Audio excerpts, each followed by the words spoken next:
Stage پہ بھی آپ وہ بولیاں بولیں گے جو بازاروں میں بولی جاتی ہیں. آپ دینی اور مذہبی اسٹیج پر بھی وہ کلام کریں گے جو گھٹیا لوگ کرتے ہیں, جو انداز درست نہیں ہوتا, جو شان عام مومن کی نہیں, وہ آپ بات کریں گے. تو تھوڑی مشقت کریں, عزیمت کا رستہ اختیار کریں, رخصت پر عمل نہ کریں, تھوڑی مشقت ہو. اس میں تھوڑی سی نا, حضرت عبداللہ ذوالبجادین ایک صحابی تھے, کلمہ پڑھ گئے. والد پہلے ہی نہیں تھا, چچا نے پالا تھا. چچا سے کہنے لگے میں نے حضور کے پاس جانا ہے. تو کہنے لگا اگر جانا ہے تو سارا کچھ چھوڑ کے جانا پڑے گا. کہتے میں پہلے بھی کئی دفعہ سوچ چکا تھا کہ تو یوں ہی کہے گا. اس نے پیسے بھی جیب سے, یہ دیکھو یہ رستہ ہے عزیمت کا رستہ. رخصت تو یہ تھی نا کہ ابھی میں مجبور ہوں, اسباب نہیں ہے, کیسے آؤں. یہ رستہ رخصت گنجائش تھی. چچا نے کہا کہ میں نے چونکہ سارا کچھ دیا ہے, جیبیں خالی کرو, کر دیں, کوئی زمین میں سے حصہ نہیں ملے گا. چچا ضرورت ہی نہیں, کہا یہ ہر چیز میں رکھ لوں گا, کہ رکھ لے. او سنو نا, راہ عزیمت بھی تو کوئی راہ ہوتی ہے نا. یہ کیا ہوا کہ میرے پاس 10 کروڑ تھا تو میں نے لاکھ اللہ کے رستے میں دے دیا, یہ بھی تو ذرا دینا دیکھو نا. میں اتنے لاکھ لگا کے حج عمرے پہ گیا, یہ بھی مدینے جا رہے ہیں, ذرا ان کا بھی حضور کے بارگاہ عالی مرتبت میں جانا دیکھو نا. رخصت ہو رہے ہیں ہر چیز دے کے. چچا نے پیچھے سے آواز دی, کہا یہ جو کرتا اور تہمد آپ نے پہن رکھا ہے نا, شلوار قمیض, یہ بھی میں نے دیا تھا. ہوئے ہوئے اتار کے نا وہ کرتا بھی اور وہ لباس بھی چچا کو دیا. تینوں لب دیاں آپ گواچے. ذرا اس فکرے پہ کبھی گھر جا کے غور تو کرنا. سانو اپنی خبر نہیں کوئی, اپنی تینوں لب دیں آپ گواچے. اپنی خبر, مجھے اپنا ہی پتہ نہیں, ڈھونڈتا پھرتا ہوا اقبال اپنے آپ کو. اب تو آپ ہی گویا مسافر, آپ ہی منزل ہوں میں. اب مجھے میرا پتہ بھی نہیں ملتا. سودا لینے کے لیے بازار گئے ہم, اور ہاتھ اس کے بکے جس کے خریدار گئے ہم,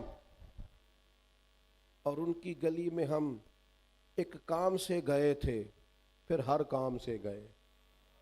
کہا یہ کپڑے بھی میرے ہیں, اتار کے دے دیے. ماں کے پاس آئے, پردے کے پیچھے کھڑے ہو کے کہنے لگے اماں ایک دن پہلے بھی تو میں بے لباس پیدا ہوا تھا نا, اور تو نے لباس دیا تھا تو میں پھر بے لباس ہو گیا. ماں نے 2 عورتوں والی چادریں دی, احرام کی طرح ایک باندھ لی, ایک اوڑھ لی. یہ راہ عزیمت کے مسافر. رات کو مدینے پہنچے تو نبی پاک نے نام رکھ دیا ذوالبجادین, 2 چادروں والا. پھر لباس بھی ملا, پھر گھر بھی ملا. زندگی پھر رہی تھی بھٹکتی ہوئی, میری خانہ بدوشی کو گھر مل گیا.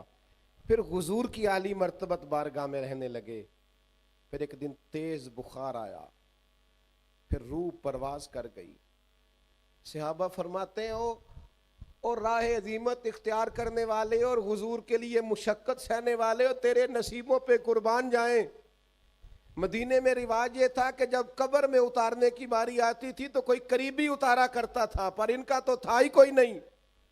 کون اترے گا؟ جنازہ بھی حضور نے پڑھایا, اور جب دفن کی باری آئی قبر میں رکھنا تھا تو مدینے والے رسول قبر میں اتر گئے. حضور قبر میں اتر گئے, پہلے لیٹ گئے, قبر کو دیکھا ٹھیک بنی ہے, پھر اپنے ہاتھوں پہ رکھا, پھر قبر میں اتارا. درویش کہتے ہیں میں مر گیا تو فرشتے میری تلاشی لینے آئے کہ کیا لے کے آیا ہے. پسے مردن فرشتوں نے جو تلاشی لی تو کیا نکلا؟ فقط ایک دل کے گوشے سے خیال مصطفیٰ نکلا. نبی کریم نے قبر میں, چونکہ راہ عزیمت کے مسافر ہیں, اگر آپ وہ رستہ اختیار کریں جو رستہ اگرچہ مشقت والا ہے, اگرچہ کٹھن ہے, اگرچہ وہ رستہ مشکل ہے, لیکن بھائی امام علی مقام کا رستہ رخصت والا نہیں. جسے زندگی ہو پیاری وہ یہیں سے لوٹ جائے. میرے قافلے میں شامل کوئی کم ظرف نہیں ہے. آپ کو اگر اس راہ کا مسافر بننا ہے پھر تھوڑا سا نا ہمت کرنی پڑے گی, پھر ذرا پیروں کے چھالے سہنے پڑیں گے. سارا سال موج کرنا اور 10 محرم کو 2 دیگیں پکا کے کہنا میرے نام کا حسینی کوئی نہیں, اس طرح نہیں بندہ حسینی بنتا. یہ تو رستہ ہی بڑا مشکل ہے. میں آج نا جو بھی پنچایت بیٹھتی ہے نا اس میں ہر بندے کہتا ہے جی میں تو جی یزید کے خلاف لڑ رہا ہوں. تو اچھا وہ یزید ہے تو آپ معاذ اللہ حسینی ہونے کے دعوے دار ہیں. میں آپ کو بڑی ذمہ داری سے سوچ سمجھ کر عرض کرتا ہوں, تمام صحابہ کی عظمتوں کو سلام, ہر ایک کی قدموں کی خاک ہماری آنکھوں کا سرما, جہاں جہاں سے وہ گزرے اہل بیت نبوت کا ہر فرد ہماری آنکھوں کا تارا. اور بڑا مشکل کام ہے حسینی بننا, بڑا مشکل, یہ بڑا مشکل ہے. یعنی اپنے ہاتھوں پہ 6 مہینے کے بچوں کو اپنے سامنے روحوں کو پرواز ہوتے دیکھنا, کمر ٹوٹ جاتی ہے, لوگوں کے حافظے کمزور ہو جاتے ہیں ایک بیٹے کا جنازہ پڑھ کے, لوگ بہکی باتیں کرنے لگ جاتے ہیں. لوگ کہتے ہیں جب سے بیٹا گیا ہے نا اس کی طبیعت اور طرح کی ہو گئی. یہ بڑا بوجھ والا کام ہے زندگی میں نا. یہ رخصت والی راہیں تلاش کرنی چھوڑ دیں, ذرا اگلے مورچوں پہ بیٹھنے کا شوق پیدا کریں. ہوا اگرچہ تیز آئے گی, یہ چھوٹی چھوٹی مخالفت ہوتی ہے ہمارے علاقوں میں, ہمارے ذہن پہ سوار ہو جائے, اور چھوڑو یار, آپ راہ تو دیکھو. شکست کھائے تو شرم سے پانی پانی ہو, دعا کرو کہ دشمن بھی خاندانی ہو. آپ کسی مضبوط دشمن تو کوئی دشمن تو اچھا, آپ چھوٹی چھوٹی باتوں سے پریشان ہو گئے. اپنی زندگی میں وہ راہ جو عظیم, یہ دیکھو نا 2 صحابہ ہیں, احد کی رات ہے, حضرت سعد بن ابی وقاص اور حضرت عبداللہ بن جہش رضی اللہ تعالیٰ. صبح نا احد کی جنگ ہونی تھی, تو حضرت عبداللہ حضرت سعد بن ابی وقاص سے کہنے لگے یار صبح جنگ ہونی ہے, دعا نہ کر لیں. فرمایا ٹھیک ہے کر لیتے ہیں. تو حضرت سعد دعا کر رہے ہیں, کہتے ہیں اللہ صبح میرا نہ کسی مضبوط دشمن سے مقابلہ ہو, وہ مجھ سے لڑے میں اس سے لڑوں. آپ دعا کرتے ہیں اور جناب عبداللہ آمین کہتے ہیں, یا اللہ مجھ سے لڑے میں اس سے لڑوں, پھر میں اتنی طاقت سے لڑوں کہ اسے گراؤں, پھر میں تیرے دین کے اس دشمن کو قتل کروں, پھر اس کی زرہ اتاروں, پھر اس کی تلوار لوں, مال غنیمت میں جمع کراؤں, پھر حضور کی بارگاہ میں جا کے گویا شاباشی لوں. کہتے ہیں میں نے دعا کر دی, انہوں نے آمین کہہ دیا. اب حضرت عبداللہ کہنے لگے چل اب میں دعا کرتا ہوں تو آمین کہہ. کہنے لگے اللہ سویرے میرا کسی مضبوط دشمن سے مقابلہ کرانا. کہا آمین. حضرت عبداللہ دعا مانگ رہے ہیں, جناب سعد آمین کہہ رہے ہیں. کہا اے اللہ وہ مجھ سے لڑے میں اس سے لڑوں. کہا آمین. اے اللہ پھر نہ اتنی شدید جنگ ہو کہ وہ کافر مجھ پر غلبہ پا جائے. یوں آنکھ کھولی حضرت سعد نے, کہا میں نے تجھے تیری ہر دعا پہ آمین کہے نا, چپ کر کے آمین کہے. اے اللہ پھر وہ مجھے گرا دے, پھر وہ مجھ پر سوار ہو جائے. وہ کہہ رہے ہیں آمین. حضرت عبداللہ دعا مانگتے ہیں اے اللہ پھر نہ وہ مجھے شہید کر دے. انہوں نے کہا آمین.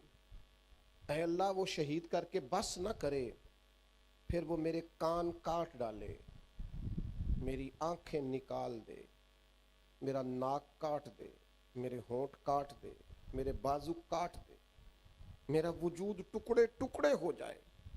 اے اللہ جب یہ کٹا ہوا وجود لے کے اور یہ حصے بکھرے ہوا چہرہ لے کر میں تیری بارگاہ میں حاضر ہوں نا قیامت میں, تو پھر فرشتوں کے بیچ, اولیاء, انبیاء, صلحاء, اتقیاء, مومنین کے بیچ مجھ سے پوچھے عبداللہ تجھے کیوں شہید کیا گیا, تیری ناک کیوں کٹی, آنکھیں کیوں نکلیں, تیرے کان کیوں کٹے, ہونٹ کیوں کٹے. تو مالک بس میری اتنی التجا ہے, مجھے توفیق دینا میں کہہ سکوں نہ میرا جائیداد کا جھگڑا تھا, نہ قبیلے کا جھگڑا تھا, نہ برادری کا جھگڑا تھا. مالک یہ میرے ساتھ جو ہوا ہے تیرے رستے میں ہوا ہے, تیرے رسول کے رستے میں ہوا ہے. بس میں چاہتا ہوں جے تو چڑھیا اتے دار بھی نہیں, اور جے تو وکیا عشق بازار بھی نہیں, ایڈا سستا سودا پیار بھی نہیں, ایڈا سوکھا لبدا میرے جی حضرت صاحب میرے نہ بڑا پیار کر دینے تے وہ تے اللہ والے نے انہوں نے تے کام بھی پیار کرنا ہے. تو اپنی حرکتاں دیکھ, کئی جنگل گانے پیندے نے, کئی دوزخ لنگنے پیندے نے, جو اس ملوں بھی مل جاوے تے ایدوں سستا ہور بپار بھی نہیں. کچھ سمجھ نہیں ہوندی لوکاں نوں, اوکا دے نال شہید کرے, ڈٹھی یار دے ہاتھ تلوار بھی نہیں. پر ਉਹਦਾ ਖਾਲੀ ਜਾਂਦਾ